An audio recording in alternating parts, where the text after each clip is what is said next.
दाल हमारी मखनी बन चुकी है। अब इसमें मसाले डालेंगे। पहले डालेंगे लाल मिर्च, ऊपर से ऐसे डालते हैं।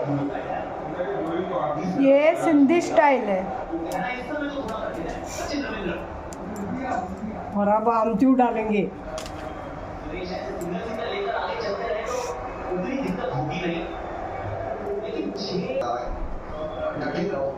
ऊपर से ये प्याज। ये पार्टनरशिप बहुत जरूरी है।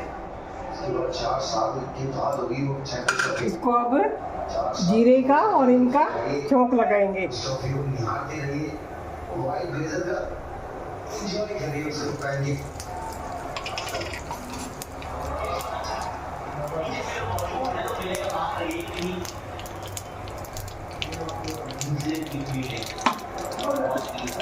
इस तरह से देखिए।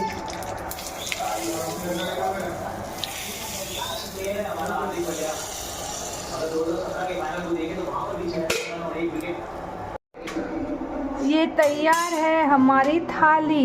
ये है रोटी, दाल तड़का और रायता। आइए खाने।